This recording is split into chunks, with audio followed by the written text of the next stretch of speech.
Jose Antonio Primo De Rivera. He was born in 1903 and murdered on November 20th, 1936 by a leftist government firing squad.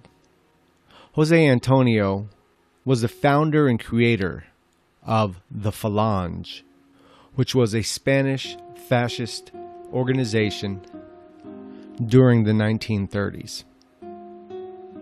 Now, the Falange had a short run, contrary to popular belief. The Falange existed from around 1933 to 1936. In order to understand how Jose Antonio came about and who he was, it is best to understand his father. So that's where we'll start this story. We'll start it with the Primo De Rivera dictatorship from 1923 to 1930. The two books I'll be quoting from in this video are Fascism in Spain by Stanley G. Payne and The Spanish Answer, passages from the spoken and written messages of Jose Antonio Primo de Rivera. So we start with the De Rivera dictatorship. During 1922 to 1923, Spanish affairs seemed stalemated. Frustrated, King Alfonso XIII began to embrace the concept of military government. Major sectors of the military also demanded changes, or at least a stronger government. Yet, the internal division and lack of leadership were so great that no commander stepped forward to take the lead. The pronunciamiento that many had begun to talk about. Now, this pronunciamiento is basically translates to pronouncement or announcement or declaration. It's a form of military rebellion. So that's what they're talking about, this military rebellion. The pronunciamiento of 13th September 1923 that overthrew the constitutional government thus depended on the personal initiative of Miguel Primo de Rivera. This is Jose Antonio's father.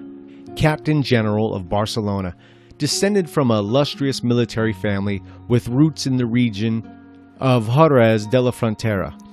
Primo de Rivera was the product of a military career that had spanned more than 3 decades. Tall and heavy-set, but rather distinguished-looking, and a frank military man of good nature and authoritarian ideas, he had served with distinction and unusual courage in Cuba, Morocco, and the Philippines. Strongly influenced by the Regenacist spirit, he became convinced that only a temporary military government could achieve unity, solve problems, and institute necessary reforms. The revolution succeeded above all because the liberal government did almost nothing to defend itself. The issue was finally decided 2 days later by the Crown, as Alfonso XIII, without invoking constitutional limits or procedures, transferred power to what would become the first direct military dictatorship in Spanish history. So this is pretty much in the last stages of kingship. I mean, we saw how kings disappeared. First, they had to essentially give a little power to maintain their power, and they started allowing these parliaments to form and these pseudo-democracies to come about. And then slowly from there, each kingship was phased out. So these were the last stages of the monarchy in Spain. And so while you have your parliament, the king is still the figurehead, and he's separate from the government, as allowing the government to operate and do its things, but he can step in and cause a lot of problems with a lot of support if need be. And in this instance, he was favorable towards this, quote-unquote military coup, which it really wasn't. It was just kind of a soft transfer of power. But since he supported it, it was a soft transfer of power and not an actual military coup. Let us go on, back to the book now. Primo de Rivera gave no evidence of any explicit theory or plan. In fact, his only professed ideology was constitutional liberalism. He insisted that the Constitution of 1876 remain the law of the land. It is generally agreed that the instruction of the dictatorship was greeted with relief and broad, if shallow, support from the public. This was true even among the moderates and many liberals. Ortega y Gasset hailed the new government in El Sol as a splendid opportunity to cut the Gideon knot restraining the modernization and regeneration. The Iron Surgeon has arrived. The regular government was replaced by a military dictatorship composed of 8 brigadier generals and 1 admiral. Public order was quickly controlled by martial law, which was maintained for 2 years until 1925. For several years, the dictator himself would be a generally popular figure with many admirers. His bluff, informal manner, and sly sense of humor were appreciated as he appeared frequently in public and made an effort to communicate directly with the citizenry. He was looking favorably to what was going on in Italy too at the time. In a newspaper interview, Miguel had said, "Fascism is a universal phenomenon that ought to conquer all the nations. Fascism is a living gospel." So with that statement, you would expect this military dictator to start to implement this fascist ideology in Spain. But for whatever reason, he didn't. His policy during the dictatorship. The dictatorship featured close association with Catholicism. Religion, in fact, became the main single ideological force invoked to legitimize the new regime, with official support for the church activities and the formation of numerous local citizen committees to ensure orthodoxy and the social and cultural activities. But not every religious politician or religious person was in favor or viewed Miguel as being solely motivated by the church. As one Catholic statement stated, the church, ignoring all its traditions, placed itself at the service of force against law and justice. So not everyone was happy with it. One of the most progressive aspects of the regime's economic policy was the introduction of a tax reform that, for the first time, tried to shift part of the burden from excesses and property taxes to slightly graduated income taxes. Though the change was comparatively modest, it marked the only reform of any particular significance in that area until the 1980s. Between 1920 and 1930, state expenditures on education more than doubled. School attendance increased by 23%, and outlays of public health tripled. There were major increases in social services, with resultant significant declines in both infant mortality and general death rate. The dictatorship instigated the first significant programs of housing subsidies in Spanish history and also enhanced workers' rights and the scope of workers' insurance. Women over 18 years of age would be allowed to vote for the first time, and the regime utilized all its resources to gain a positive outcome. So in other words, it kind of created a new voter class to lock down the votes, kind of like what the Democrats in America are doing with the illegal immigrants. In regards to any constitutional reforms, Primo opted to convene a new National Assembly that they deliberated on possible constitutional reforms. He was often criticized for trying to copy Italian fascism, a charge, though, he continually denied. Ironically enough, these are the same accusations that later his son would have to go on and deny too. We go on. The dictatorship began to drift into crisis, due in part to a deteriorating financial situation. Even though 1929 marked the apex of the industrial boom and Spanish exports reached an all-time high, not to be seen again for more than 30 years. Easy credit and the entry of more and more foreign capital had encouraged the government to maintain a high rate of exchange for the peseta, which is their money. Rumors that the peseta would be placed on the gold standard only encouraged more money to enter Spain, at least for the time being. Yet prosperity was also raising imports to unprecedented levels, while the government's heavy expenditures were now placing its budget severely in the red. By the end of 1928, it was clear that there could be no conversion to gold, and the government had to resort to increasingly interventionist measures to try and maintain the peseta's value, as more and more money flowed out. During the course of 1929, the peseta lost more than a third of its value on the international market, despite massive efforts at artificial support. Though most of the economy remained prosperous well into the 1930s, suffering little from the first phase of international depression, prices dropped steadily in the stock exchange during the course of 1929. By 1929, the regime had lost the confidence of businessmen and financiers.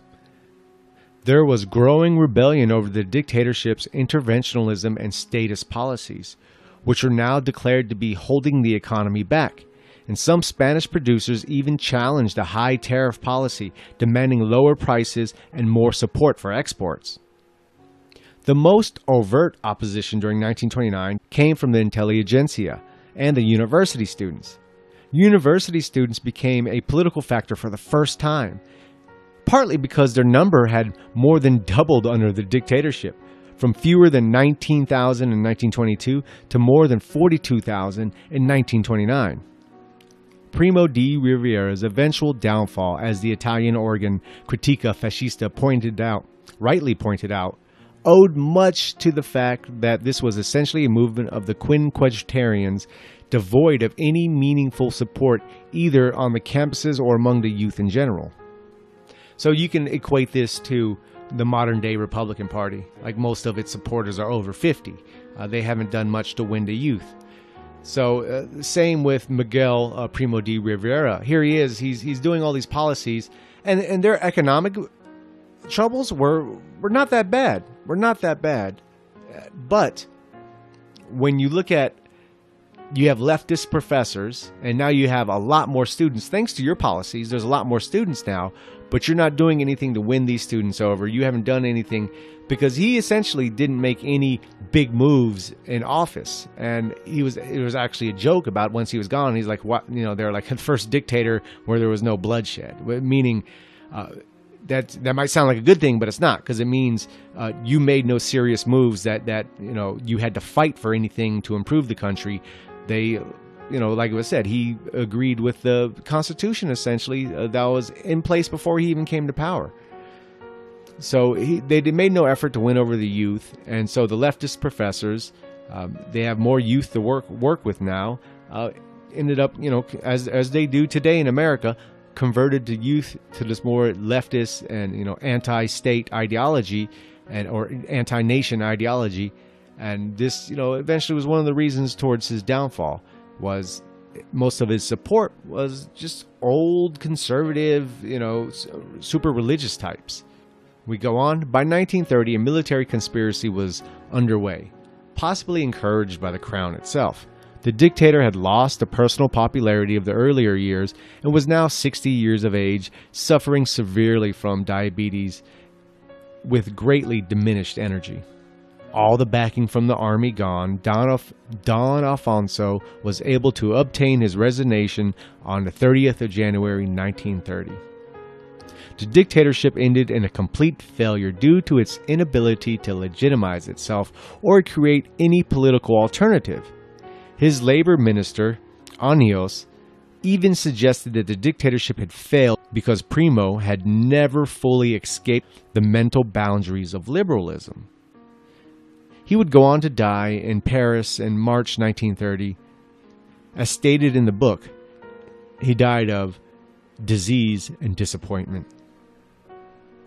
The collapse of the dictatorship brought the downfall of the Spanish monarchy within 15 months, for the crown's recognition of the dictatorship in 1923 had seriously compromised the legitimacy of the reign of Alfonso XIII. Now, Alfonso never officially abdicated the crown. He just left town pretty much after a liberal republic government was elected. So he went off into kind of his own imposed exile. In reaction to this, rightist groups of all shades popped up. Conservatives, monarchists, hardline Catholics, authoritarian types, military types, etc. All kinds. There was much division on the right, and many different groups, all sharing some common themes but differing in some areas as well. Jose was born in 1903 to an upper-class family with a strong military tradition dating back at least 300 years. He was now the oldest of 5 siblings, 3 boys, 2 girls. His mother died very young through childbirth, and they were pretty much raised by their aunt. As a kid, he wanted to join the military, but his father discouraged this and instead got him into law school, where he would go on to excel at the top of his class and get his law degree. But after he wrapped up law school, he joined a voluntary military unit for a few years. Now, one of these fractured rightist groups, one group called the UMN, nationalist group, a small, insignificant nationalist group. Being a law school graduate, he transitioned easily into the world of politics. He served as a vice secretary general of the UMN, and his life mission seemed to be to vindicate his father's name, because once again, his father, he was kind of ridiculed, he was kind of seen as a failure and all these things. So this was obviously one of his driving forces, was to redeem not only his father, but their name, period. Now, during the summer of 1933, Jose Antonio and Ruiz de Alda formed a group called the Movimiento Sindicalista Español, the MES. So this is his first party he's forming.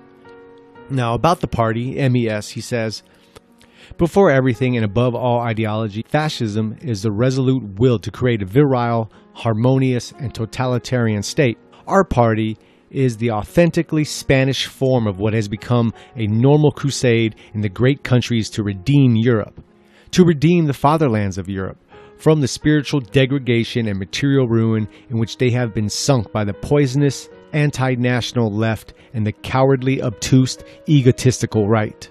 So Jose was showing a little bit of his fascistic side early in his youth with his neither left nor right position. By now you have a handful of different resistance groups, all on the right, a fractured, divided right. They all have their own little newsletters, and they're all competing somewhat with each other, but more so against the liberal ideology. But nonetheless, it's fractured right-wing parties, some of them more Catholic than others, some of them more militaristic than the others, some of them more conservative than the others, and some even more fascist than the others. Out of the different rightist groups, there was about 2 groups that were more fascistic, and that was Jose Antonio's UMN and Ramos's, his JONS, which translates to Boards of the National Syndicalists Offensive. With MES not really going anywhere, basically being stillborn, Jose Antonio looked for different means forward. Embracing an even more fascistic demeanor, Jose Antonio would seek to create a new party. He would deliver a speech in a theater filled with mainly rightists and radical rightist members. In his speech, he would explain his vision of the direction of the new party being created and the future of Spain. From the speech now, he says, "The liberal state came to offer us economic slavery. Therefore, socialism had to be born. And its birth was just. Workers had to defend themselves from that system, which only promised them rights, but made no effort to give them a just life. But socialism, at first a legitimate reaction against liberal slavery, lost its way. First, in the materialist interpretation of life and history. Second, in its sense of a reprisal. Third, in proclaiming the dogma of the class struggle. The patria, which is basically fatherland, homeland, is total unity. This is what our total sense of the patria and the state which must serve it requires. That all the people of Spain, however diverse, be harmonized in an irrevocable unity of destiny. The political parties disappear. No one was ever born a member of a political party, but we are all born as members of a family. We are all residents of a municipality. We intend, if it is sometimes necessary to achieve this through violence, that we not shrink from violence. Dialectics are perfectly good as the first instrument of communication, but no dialectic is admissible other than the dialectic of fist and pistols when justice or the patria is outraged. Our movement would not be understood at all if it were thought to be just a way of thinking. It is not a way of thinking, but a manner of being. We must adopt, before all of life, in every act, a profound, humane, and concrete attitude. This attitude is the spirit of service and of sacrifice, the ascetic and military sense of life. 4 days later, they would come up with a new name for the party, the Falange Español, Spanish Phalanx. So, in 1933, the Falange was officially created. About that, he goes on to say, "We are all born in a family. We all live in a municipality. We all work a trade or profession, but no one is born or lives naturally in a political party. Thus, the new state must recognize the integrity of the family as a social unit, the autonomy of the municipality as a territorial unit, and the syndicate, the guild, the corporation as the authentic base of the organization of the state. For everyone, true freedom, which is only achieved by forming a part of a strong and free nation. For no one, the freedom to protrude, poison, or incite destructive passions, or to undermine the cohesion of the enduring political organization. The bases are authority, hierarchy, and order." In November of 1933, Jose Antonio ran for political office, not as a fascist and not as a member of the Falange, but more so as a rightist nationalist. We go back to the book. Jose Antonio was personally offered a place on the rightist list in both Madrid and Cadiz, and accepted the latter. The campaign was marred by several incidents. The worst occurred prior to a speech in San Fernando on 13 November, when a leftist gunman attempted to fire at the speakers but succeeded only in killing one spectator and wounding 4 others, one of whom, a female relative of Jose Antonio, was left permanently blind. This may be considered the first of several attempts on Jose Antonio's life, for the accomplice of the killer, later arrested, declared that the action was in protest against the appearance of a fascist candidate. The victory of the right and the center in the Cortes elections of November 1933 facilitated Jose Antonio's fairly easy victory in his own district, where he placed second on the rightist lists. The biggest winner was the new Catholic CEDA, C-E-D-A, a Spanish confederation of autonomous right-wing groups, which emerged as the largest single political party in the country. The triumph of the moderate right would prove highly detrimental to the Falange, for it seemed to prove that a more moderate, legalist tactics would suffice to defeat the left in democratic Spain. So with this moderate right wing winning, a lot of these, more fringe rightist groups found it harder to survive, harder to get funding, harder to get support. So what ended up happening was the other fascistic themed group out there, JONS, the one led by Ramos, decided he and Jose Antonio would get together and decide to merge their parties. On 11 February 1934, the National Council of the Juans, representing the 9 local Juantista groups then in existence, met in Madrid to consider a merger. The majority of its 15 members voted to pursue possible terms of unification. There was little difficulty in arriving at terms. So the party, the Falange, daily operations would henceforth be run by a triumvirate of Jose Antonio, Ramos, and Ruiz de Alda. At their first unified meeting, shots broke out. As the Phalangists left the theater, shots broke out and there was some fighting in the streets. Though one Phalangist was killed, the leaders considered the meeting a successful baptism of fire for the newly unified movement. Before we go on, let's get into a little bit of who these other members of the triumvirate are, Ramos and Ruiz de Alda. First, Romero Ledesma Ramos was born in a small town in the Zamora province, 1905. Son of a schoolteacher who was also the son of a schoolteacher.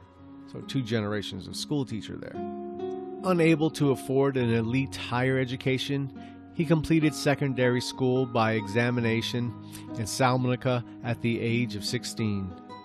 For several years, he moved around to different cities and served a brief period in a mandatory military service in the army. He had written a few philosophical novels in his early 20s and apparently was very well read. During the later 1920s, Ledesma may have been the best read young intellectual in Madrid. Square, tense, and abstract, this green-eyed young intellectual of medium height and reasonably attractive, though not conventionally handsome, appearance seems to have had little or no private life and no known sex life, which was the opposite of Jose Antonio. He was more known as like a playboy. So you kind of have this shut-in intellectual here, as opposed to this outgoing, charismatic figure in Jose Antonio. Mornings were devoted to his work as a civil employee, while afternoons and evenings and weekends were given over to university classes and to the incessant reading and writing. Essentially, his cause was his mistress, it's looking like. Philosophy was his passion. He seemed to especially like the German philosophers. By 1930, he was focusing on Heideggerian angst. Anguish and the threat of nothingness could be overcome by will and achievement, by an action that would increasingly become direct action.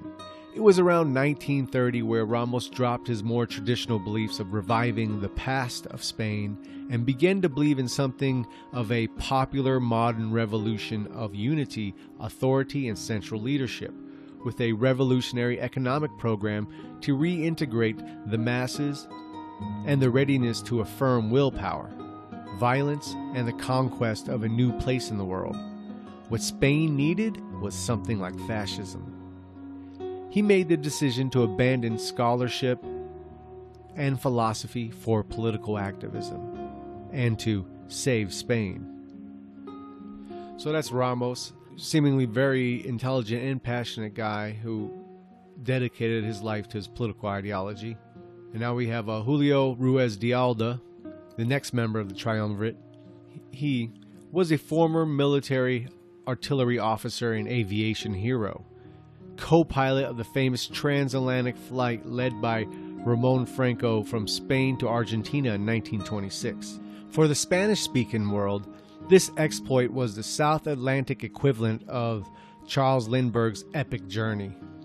So this guy's kind of comes off as a Goering figure, you know, an aviation hero before coming into the party and kind of giving the party some credibility. A hardy military man, he was a strong nationalist who was repelled by the subsequent leftist radicalism. By the time the Republic was founded, he had declared that Spain needed a totalitarian system. In 1931, he had briefly joined Juan's, but was not an active member. He later got in touch with Jose Antonio. He and Jose Antonio complemented each other and got along well together. Ruiz de Alda was no intellectual and had limited ability for public speaking, but was down to earth and had a certain amount of organizational ability. He could also sometimes reduce Jose Antonio's grandiloquent rhetoric to more practical terms. The two agreed that Spanish fascism must be clearly distinct from the right and make a strong appeal to the workers. During the summer of 1933, Jose Antonio and Ruiz de Alda, together with a handful of collaborators, founded an entity that they called the Movimiento Sindicalista Español, the MES. So he was with Jose Antonio with the creation of the MES and with the creation of the Falange. So they were partners together for quite a while. Now that we have the creation of the Falange and we explained a little bit about the triumvirate, let's get into the 26 points. Now, these were introduced maybe a year after the party was formed, but we'll get into it now before we continue on with the story, so we can understand where the Falange was coming from, what they wanted, what they idealized for their society and their fellow citizen. Okay, so let's get started. The first block deals with nation, unity, and empire. Point 1. We believe in the supreme reality of Spain. The strengthening, elevating, and magnifying of this reality is the urgent collective goal of all Spaniards. Individual, group, and class interests must inexorably give way in order to achieve this goal. The first point is right to the point. We have a belief about being unified, working together for a greater goal. Number 2, Spain has a single destiny in the world. Every conspiracy against this common unity is repulsive. Any kind of separation is a crime which we shall not pardon. The existing constitution, to the degree that it encourages disintegration, weakens this common destiny of Spain. Therefore, we demand its annulment in a thundering voice. So, not making the mistake his father made by not going in there and scrapping their constitution and building a society truly capable of obtaining these great goals and these great visions. Point number 3, we have the determination to build an empire. We affirm that Spain's historic fulfillment lies in empire.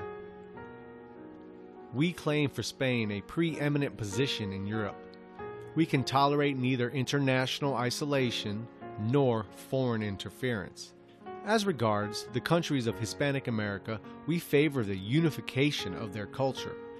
Economic interests and power, Spain will continue to act as a spiritual axis of the Hispanic world as a sign of preeminence in worldwide enterprises. So a little bit like Hitler dreamed about unifying the Nordic countries, Jose Antonio here is speaking about unifying all the Latin-speaking countries. 4. Our armed forces on land, sea, and in the air must be kept trained and sufficiently large to assure to Spain at all times its complete independence and the status in the world that befits it. We shall bestow upon our armed forces of land, sea, and air the dignity they merit, and we shall cause their military conception of life to infuse every aspect of Spanish life. 5. Spain shall once more seek her glory and her wealth on the sea lanes. Spain must aspire to become a great maritime power, for reasons of both defense and commerce. We demand for the fatherland equal status with others in maritime power and aerial routes. All right, the next block of points will be on state, individual, and liberty. Number 6, our state will be a totalitarian instrument to defend the integrity of the fatherland. All Spaniards will participate in this through their various family, municipality, and syndical roles. There shall be no participation in it by political parties. We shall implacably abolish the system of political parties and their consequences. Inorganic suffrage, representation of clashing groups, and a parliament of the type that is all too well known. Number 7, human dignity, integrity, and freedom are eternal, intangible values. But one is not really free unless he is a part of a strong and free nation. No one will be permitted to use his freedom against the nation, which is the bulwark of the fatherland's freedom.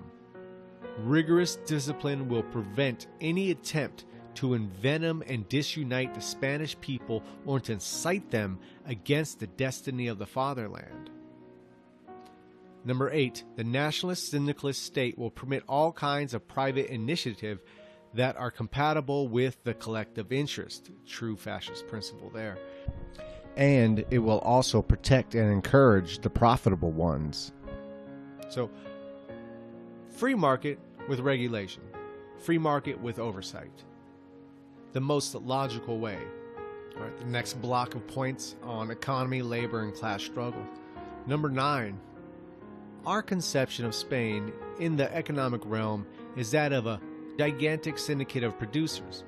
We shall organize Spanish society corporatively through a system of vertical syndicates for the various fields of production, all working towards national economic unity. 10. We repudiate the capitalist system which shows no understanding of the needs of people, dehumanizes private property and causes workers to be lumped together in a shapeless, miserable mass of people who are filled with desperation. Our spiritual and national conception of life also repudiates Marxism. We shall redirect the impetuousness of those working class who today are led astray by Marxism. We shall seek to bring them into a direct participation in fulfilling the great task of the national state. Number 11. The national syndicalist state will not cruelly stand apart from man's economic struggles, nor watch impassively while the strongest class dominates the weakest. Our regime will eliminate the very roots of class struggle, because all who work together in production shall compromise one single organic entity. We reject and we shall prevent at all costs selfish interest from abusing others, and we shall halt anarchy in the field of labor relations. Number 12. The first duty of wealth and of our state shall so affirm is to better the conditions of the people. It is intolerable that the enormous masses of people should live wretchedly while a small number enjoys all kinds of luxuries. 13. The state will recognize private property as a legitimate means of achieving individual, family, and social goals, and will protect against the abuses of large-scale finance, capital speculators, and moneylenders. So that is the fascist stance on private property, and you see that in most fascistic parties. And the Marxists, typically say this is for the capitalists. Private property is for the capitalists. It means the big companies can buy up all these lands. Well, no, that's exactly why they made it and had to explain it into a point. When we say private property, we mean it as the individual, as the family owning land that they can pass on to their children if need be, etc. Land that will exist in a family's name. It is not talking about corporations buying up all the land they can to put factories on it. There's regulation with that. They don't understand corporatism, and they don't understand syndicalism if they're constantly promoting fascism is essentially capitalism because of the private property issue. It's just simply incorrect. 14. We shall support the trend towards nationalism of banking services and through a system of corporations, the great public utilities. 15. All Spaniards have the right to work. Public agencies must of necessity provide support for those who find themselves in desperate straits. As we proceed towards a totally new structure, we shall maintain and strengthen all the advantages that existing social legislation gives to workers. 16. Unless they are disabled, all Spaniards have the duty to work. The national syndicalist state will not give the slightest consideration to those who fail to perform some useful function and who try to live as drones at the expense of the labor of the majority of people. So there's two people that's getting a big FU right there, and these two people pretty much sway the direction of the country of America today, and that is who? The highest rung on the ladder and the lowest rung on the ladder. What they're saying with that is, if you're some speculating Wall Street type, you're done. You're not producing anything for the country. You're not contributing to the country with your speculation. And same thing if you're a welfare parasite. If you're someone that just thinks you can get by with living on welfare, you're not going to live in this society. You're not going to exist. So at both ends, the big FU, speculators, get the hell out of here. Welfare parasites, get the hell out of here. The next section focuses on land.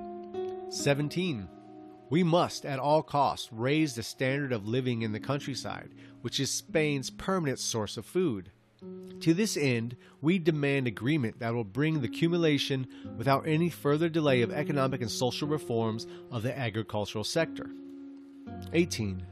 Our program of economic reforms will enrich agricultural production by means of the following: by assuring a minimum remuneration to all agricultural producers, by demanding that there be restored to the countryside, in order to provide it with adequate endowment, a portion of that which the rural population is paying to the cities for intellectual and commercial services. By organizing a truly national system of agricultural credit, which will lend money to farmers at low interest against the guarantee of their property and crops, and redeem them from usury and local tyrants. By spreading education with respect to better methods of farming and sheep raising. By ordering the rational utilization of land in accordance with their suitability and with marketing possibilities. By adjusting tariff policy in such a way to protect the agriculture and livestock industry, by accelerating reclamation projects, by rationalizing the units of cultivation so as to eliminate wasted, uneconomic, minuscule plots. 19. Our program of social reform in the field of agriculture will be achieved by redistributing arable land in such a way as to revive family farms and to give energetic encouragement to the syndicalization of farm laborers, by redeeming from misery those masses of people who presently are barely eking out a living on sterile land, and by transferring such people to new arable lands. 20. We shall undertake a relentless campaign of reforestation and livestock breeding, and we shall punish severely those who resist it. We shall support the compulsory temporary mobilization of the Spanish youth for this historic goal of rebuilding the national commonwealth, putting youth to work in beautification projects and terraforming, which is a great idea, especially for city youth. Get them a little acclimated with nature and the land around them and why it's important and how beautiful it is and how connected we are to it, whether we live in a big city or not. 21. The state may expropriate without indemnity lands of those owners who either acquired them or exploited them illegally. 22. It will be the primary goal of the national syndicalist state to rebuild the communal patrimonies of the town. At the next block, national education and religion. 23. It shall be the essential mission of the state to attain by means of rigorous disciplining of education a strong, unified national spirit, and to instill in the souls of future generations a sense of rejoicing and pride in the fatherland.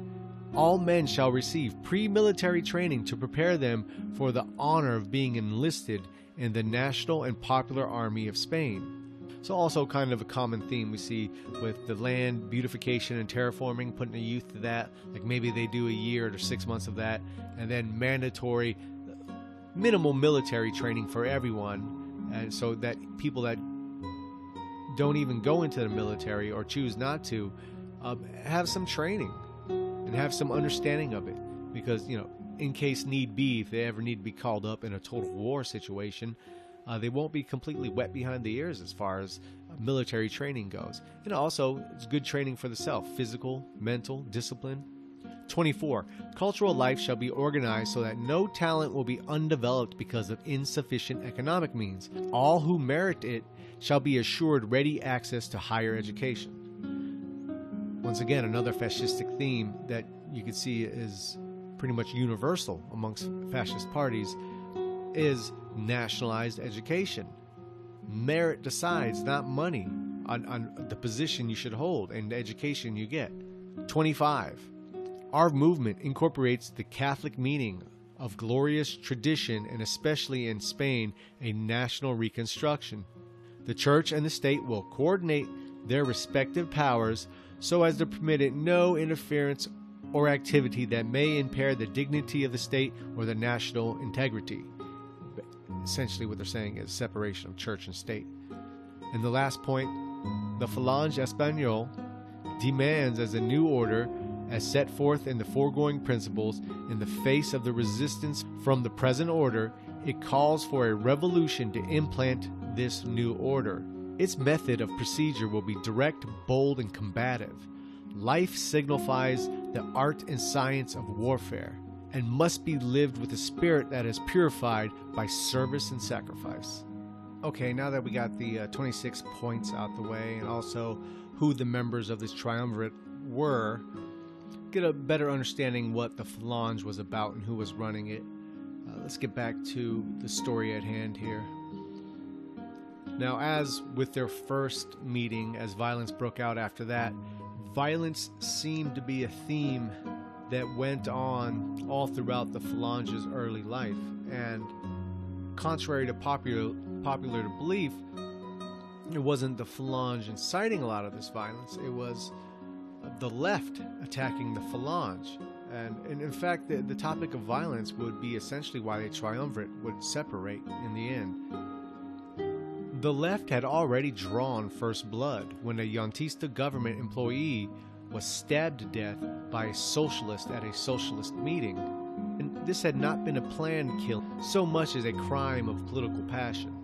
1 month later, Ruiz de Alda barely escaped being attacked while passing through the town of Tudela. His car was seized and burned by assailants. On 4 December, a Yantista banker was killed, and a third Yantista was killed 26 December. The first fatalities were Yantistas, apparently because they were better known and in some cases more aggressive than the new Phalangists. The fact that these first acts of deadly violence by the left took place in smaller towns and cities was an indication of the level of social and political tension building in Spain. The first fatality in Madrid occurred with the sale of the first number of F.E. This was the Phalangist newsletter. On 7 December 1933, when a student, apparently not a Phalangist, but simply an interested reader, was killed buying a copy.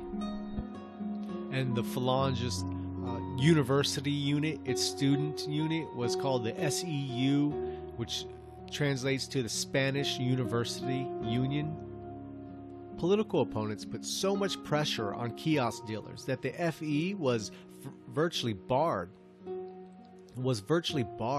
from retail trade, and SEU students had to hawk each number on the streets. Several squads of activists were formed to protect the vendors, and when the fifth number of the FE appeared on 11th January, Jose Antonio and Ruiz de Alda personally joined the escorts to encourage their youngsters.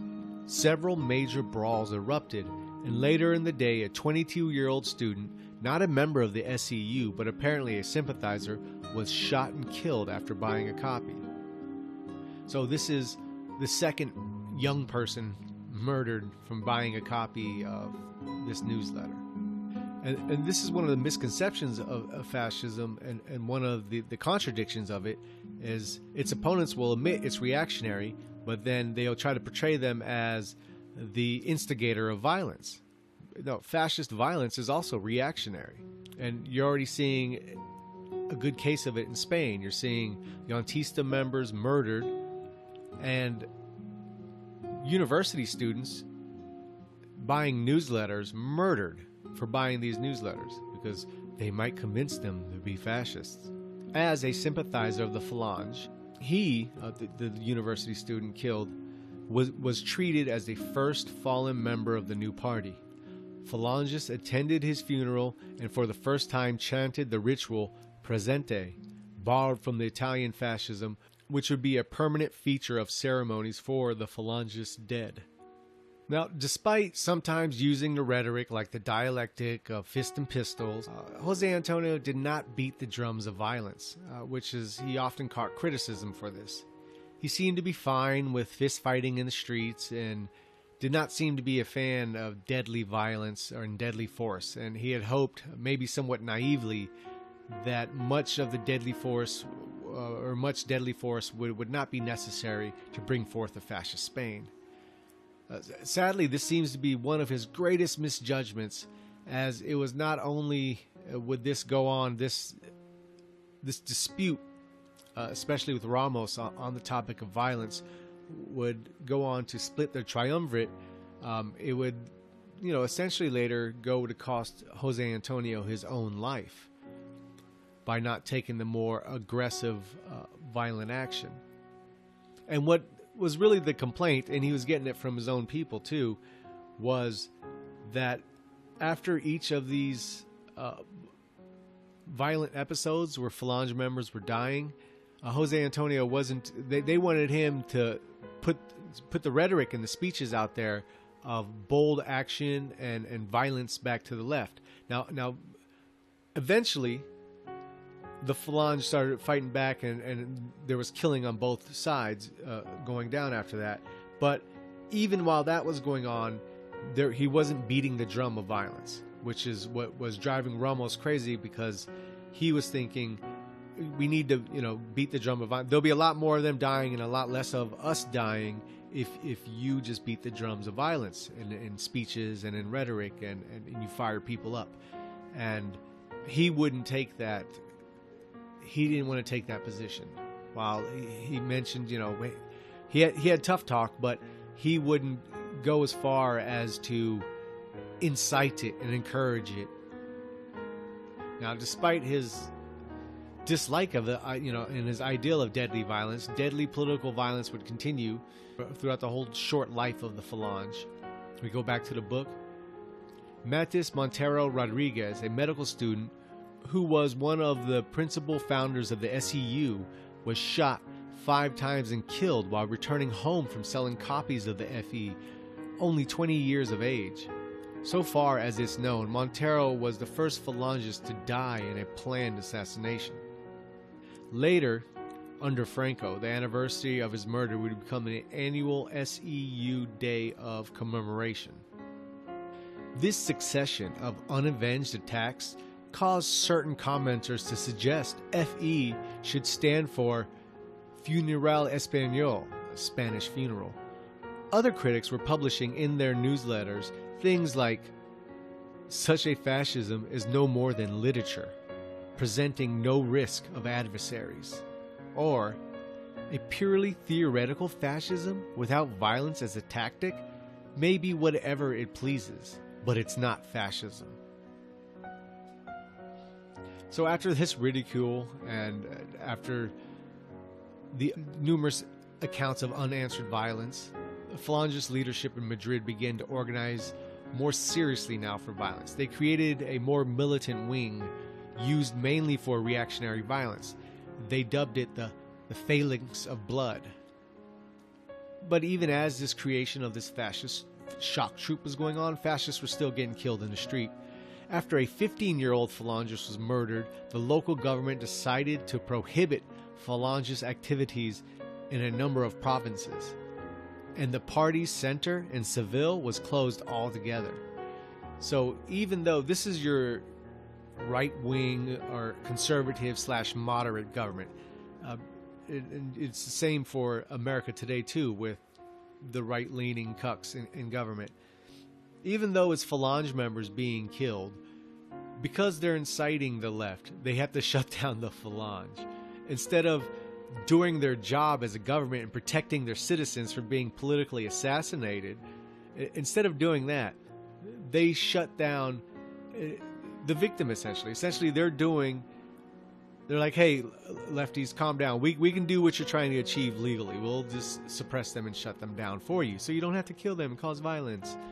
So this is the mentality of the quote-unquote moderate rightist government. It's just no spine at all. So there were even attempts on Jose Antonio's life. Go through a couple of them real fast. On April 10th, 1934, 2 small bombs that failed to explode were thrown at Jose Antonio's car as he was driving near the center of Madrid, and a series of shots smashed the windshield. The Phalangist leader leaped out of his car, accompanied by his 2 law clerks, and gave chase to the assailants, even exchanging gunshots with them. So, he's no coward. He's not running away from violence. He just wasn't a big fan on promoting it.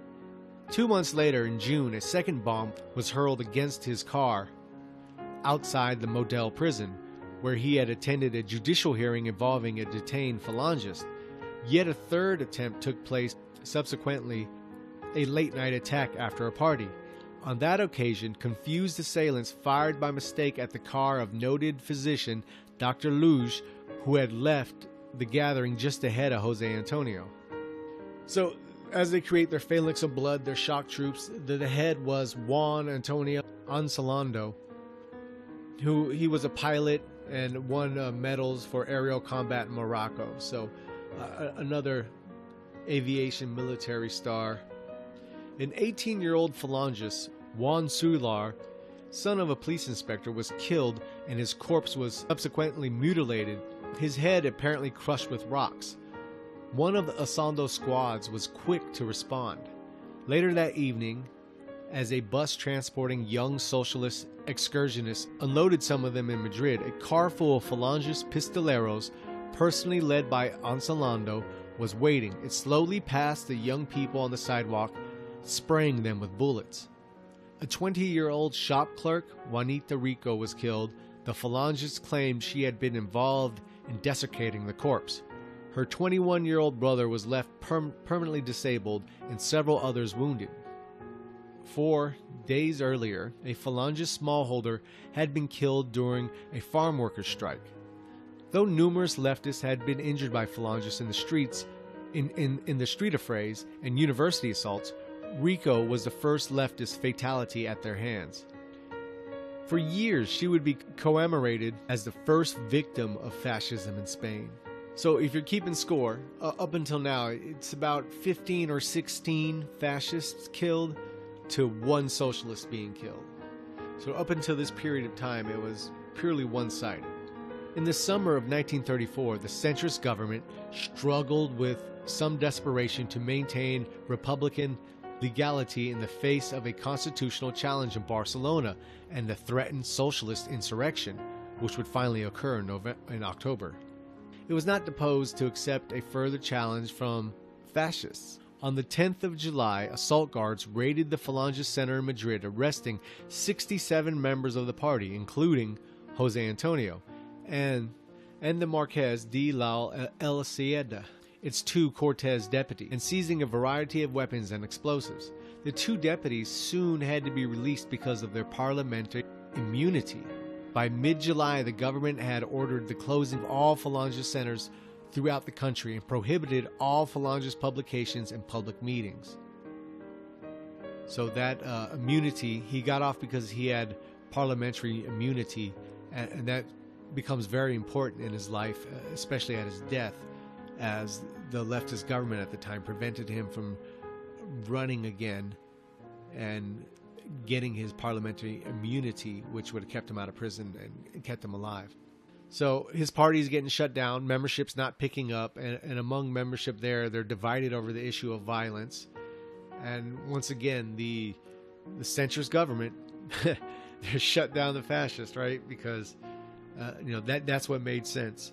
Does any of this sound familiar to today, really? I mean, really? You see this coming leftist insurrection, and instead of dealing with that head on, you suppress and control and shut down the people that are the only actual threat to this coming leftist insurrection. And hence why the left is continually attacking them and trying to stamp them out before they ever fully bloom. The writer Heleno Sana, a strong opponent of Falangism, has offered a balanced commentary. José Antonio wanted to convince, not to impose. At the bottom, he was a seducer, not a dictator. He believed in the dialectic of fist and pistols as a last resort. Before organizing its own repressive squads, the Falange was the victim of physical reprisals by the extreme left. The violent squads of the Falange were finally accepted by José Antonio as a purely practical necessity, but not out of inner conviction. So even as his opponents, even the rational people who are looking at it balanced, acknowledge that the violence of the Falange was reactionary violence, as it typically is with fascism. Fascism being a reactionary force. So his first year did not go too well. They were getting murdered by the left, harassed by the right, and momentarily paralyzed by the centrist government. But all the government bannings and restrictions were temporary. So in a short matter of time, the Falange was a functioning party again, but still a party with very little support and momentum, and the inner conflict continued. The tension between José Antonio on the one hand and the rightist and more extremist sectors of the party on the other neared the boiling point. The latter were led by Ansando, the shock troop leader. Their complaint was that Jose Antonio was too moderate and failed to encourage direct action, meaning violence. Ansaldo's plan was to collect a dozen or so of his commando leaders and burst into Jose Antonio, deposing him by force, dissolving the executive triumvirate and replacing it with a new configuration in which the more militant Ruiz de Alda would be the head of the party, and Ramos, general secretary. As soon as Jose Antonio got first word of this, he ordered Ansaldo to appear before a meeting of the triumvirate. Ansaldo did not deny his position or his plan, and Jose Antonio had him expelled from the party forthwith. Ruiz de Alda was against this, and so to a lesser degree was Ramos, but Jose Antonio threatened either to split the party completely or abandon it, and quickly got his way.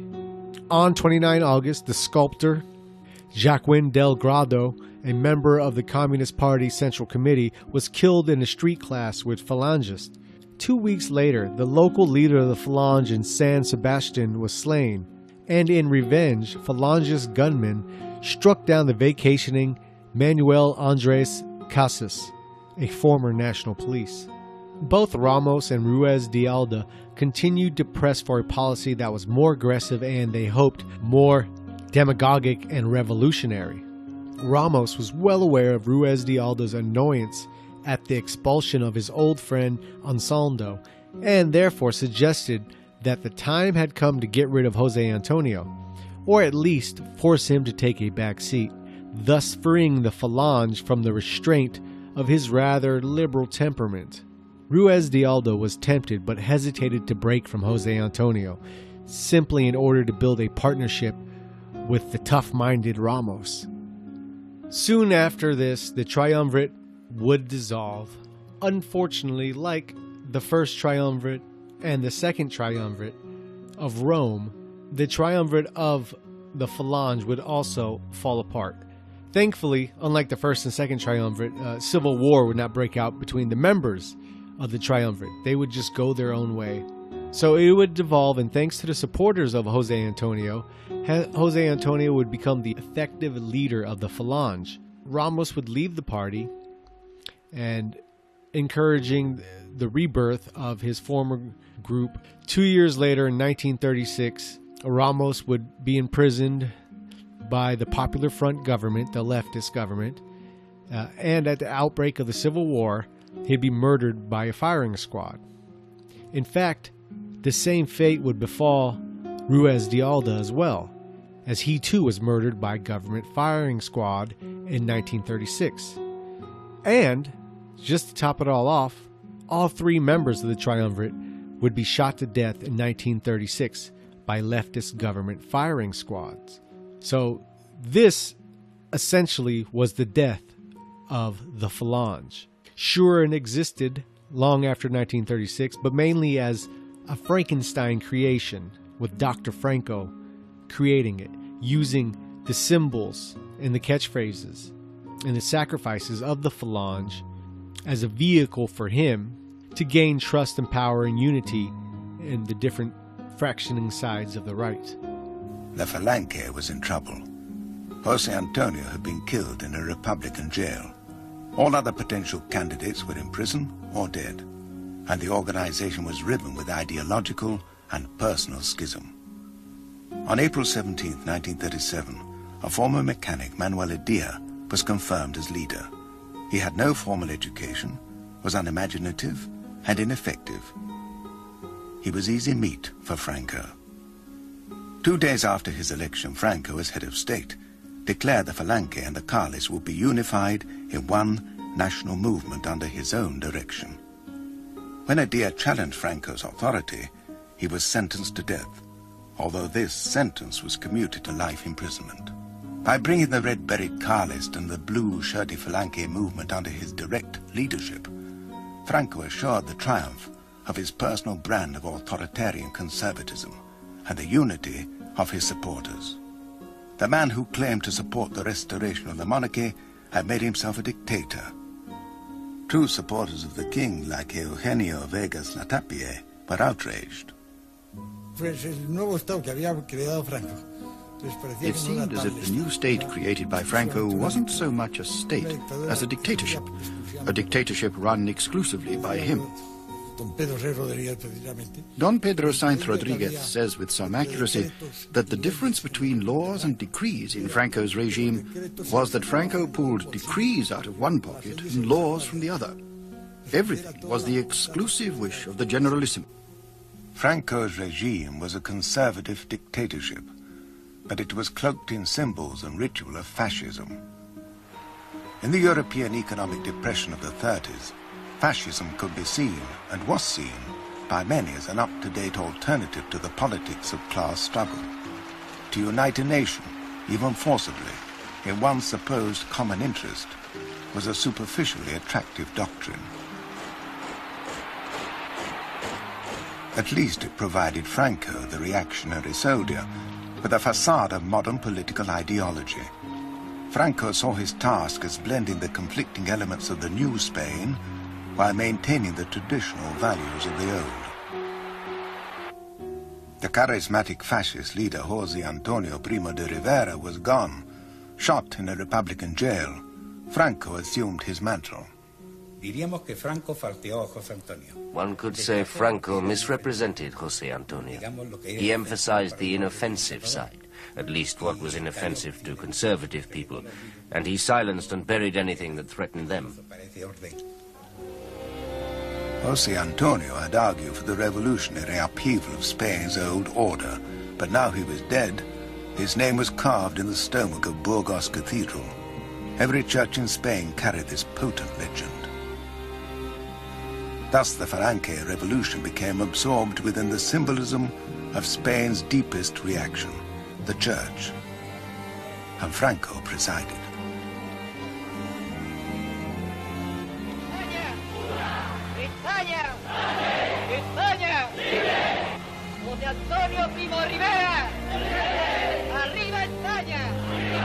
José Antonio's memory was preserved, but the radical aspirations of his brand of fascism were laid to rest.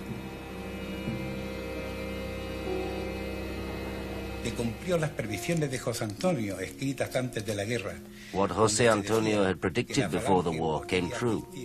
He had said that the Falange could contribute, without knowing it, to the restoration of a conservative bourgeois mediocrity of which, he commented, there is such a generous sample in Spain, and it would be adorned to add to the mockery with the choreographic figures of the blue shirts.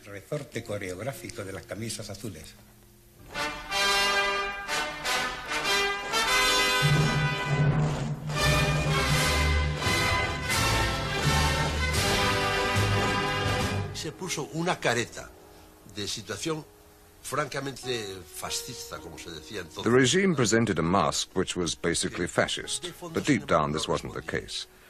I would describe it as an economically conservative, authoritarian government because order had to be imposed, but with a facade and certain details from totalitarian regimes to be found elsewhere in Europe. Like many Europeans during the 1920s and 30s, José Antonio was heavily influenced by Oswald Spengler's concept of history of civilizations and of their historical rise and fall. Like Spengler himself, however, José Antonio rejected the mere resignation to historical and cultural processes, which he believed could be fundamentally altered by the political and cultural will.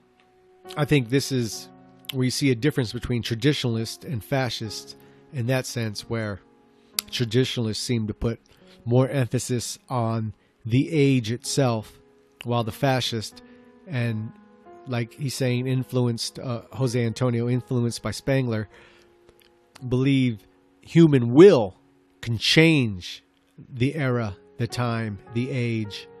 Like all fascist movements, the Falange proclaimed itself neither of the right nor the left. Though, like the left, it was opposed to capitalism and the bourgeoisie. The capitalism to which it was opposed was not simply private property, which was to be respected, but impersonal and transnational big business and monopolies, which should in various ways be controlled.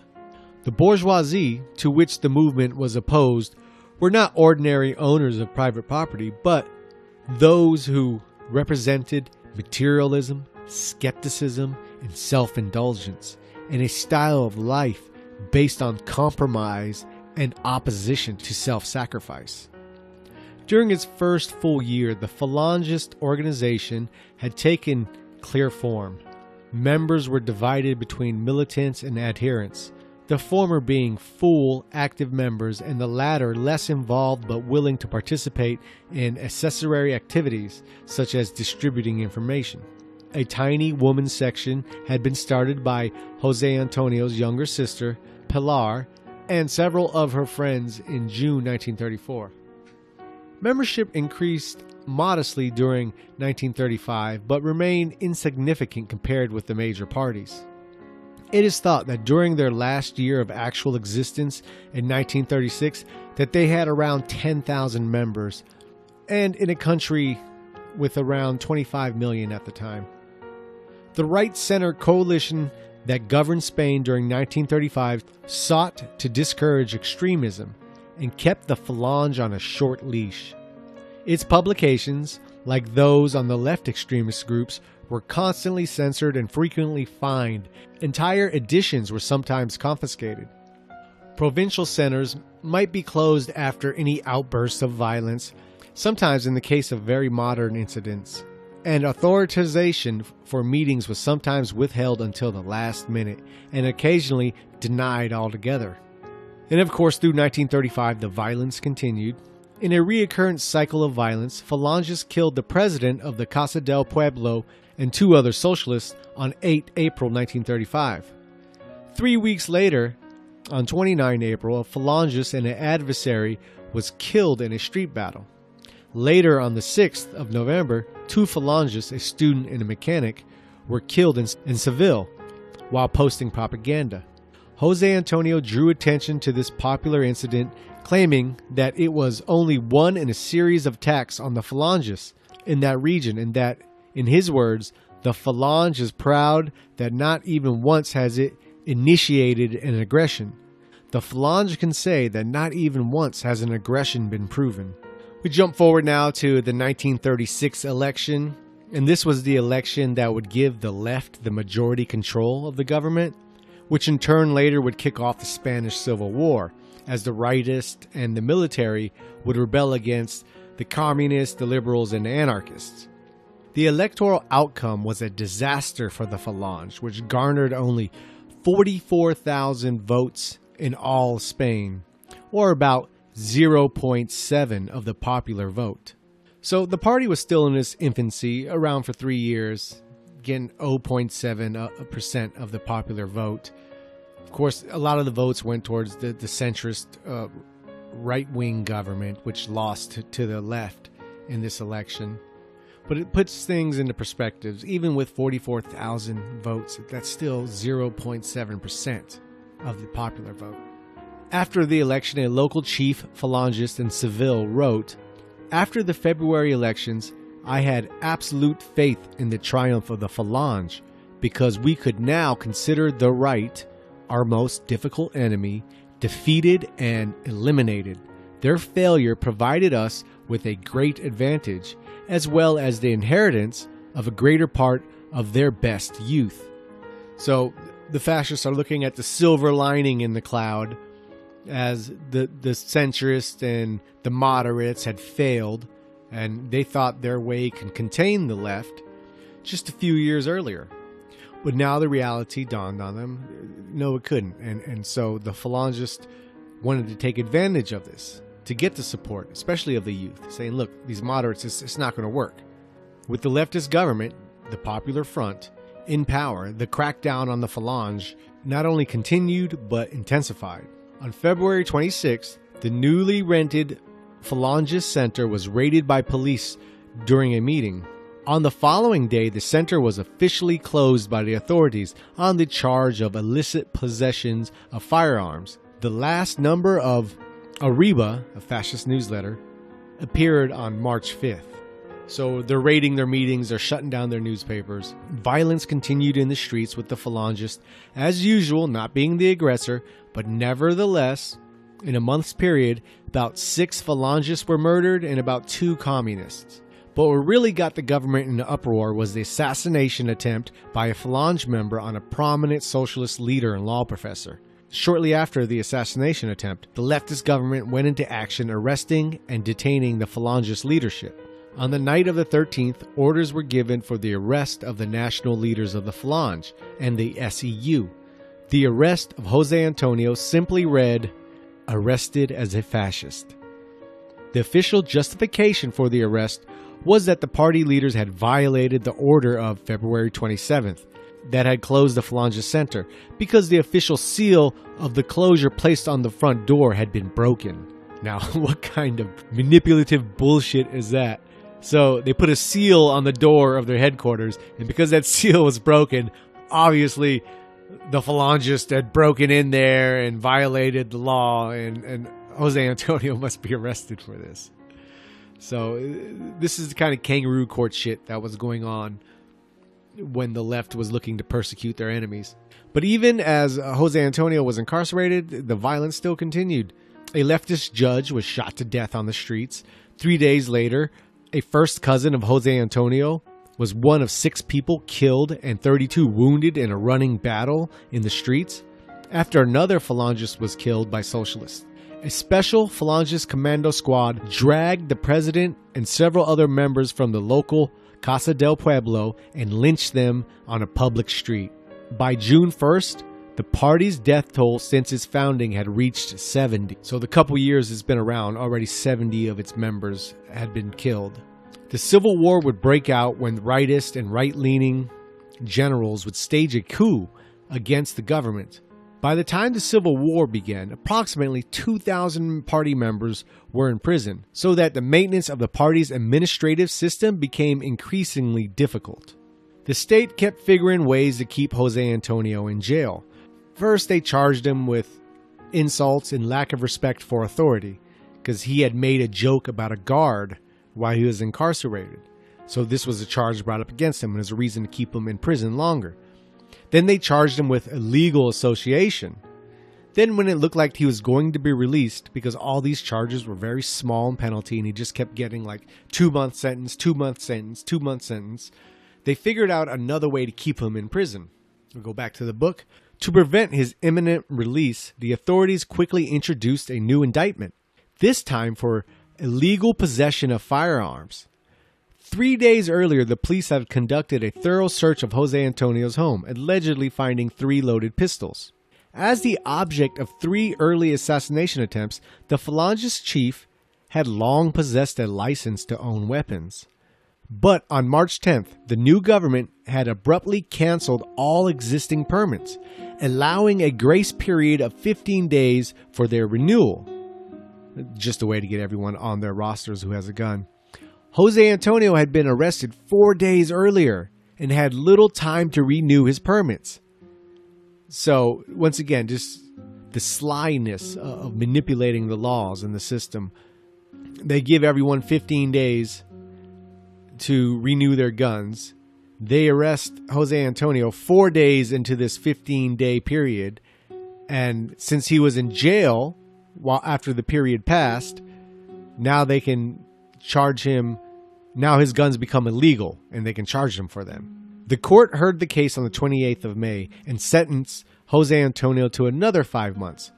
Jose Antonio flew into a towering rage and shouted abuses at the judges while he dramatically tore a part of his toga and threw his lawyer's cap, because he was representing himself, on the floor, stamping on it and refusing to sign the judicial record.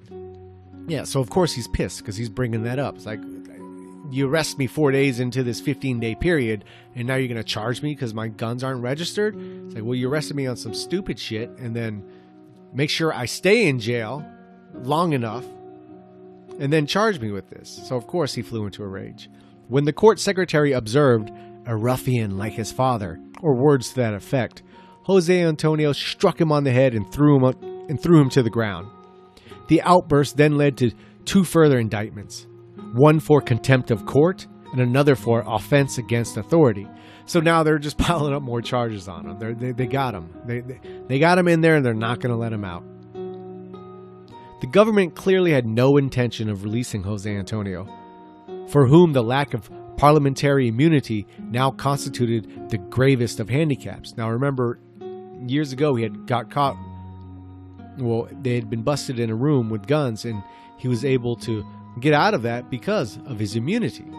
So Jose Antonio's last hope was to win back his government immunity by winning a seat in government. Even though behind bars, his name was put on the ballot for a special election in 1936. Despite being incarcerated and not being able to campaign for himself, he still won the seat in his local district.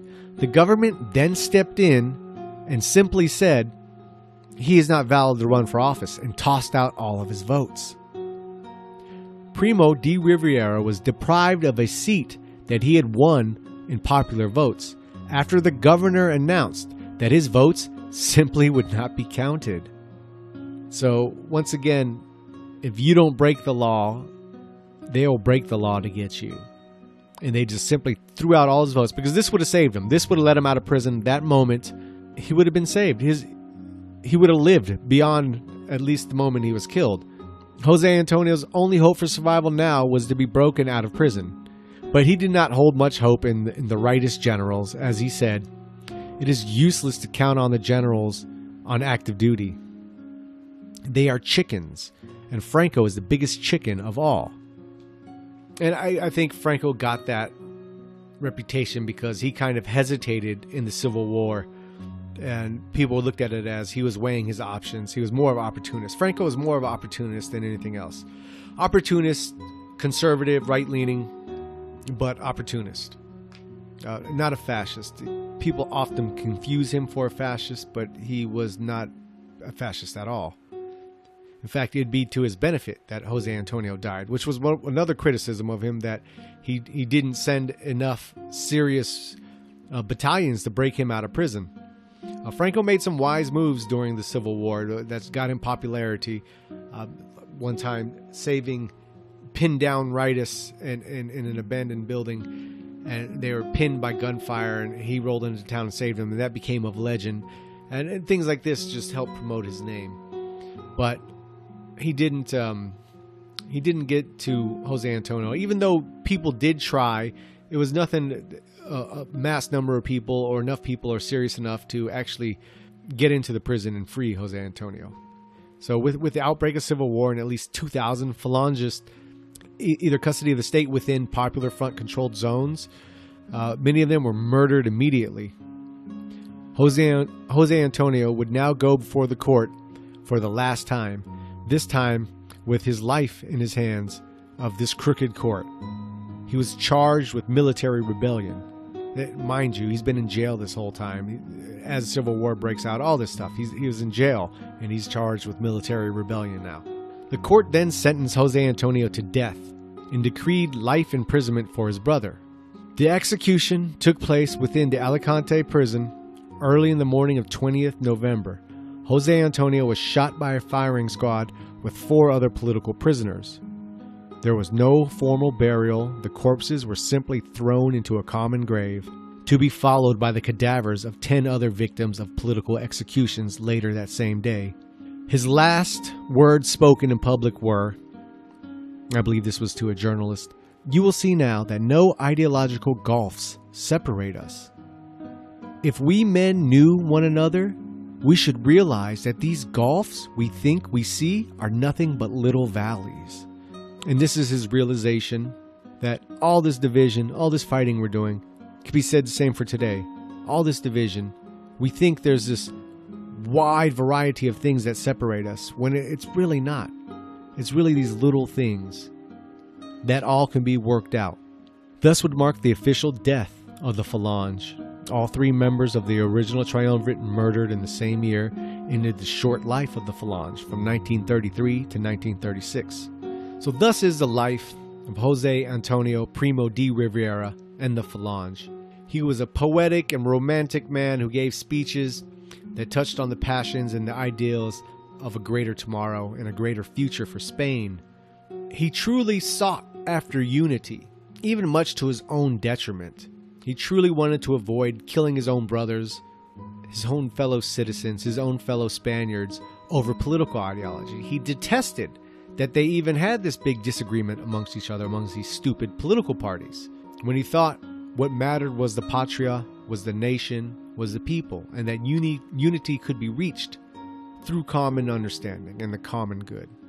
Unfortunately, as often the story ends with these young revolutionaries, he met his death in an untimely manner, dying for his beliefs, while he, just like people like Cadriano, time on this earth was cut way too short.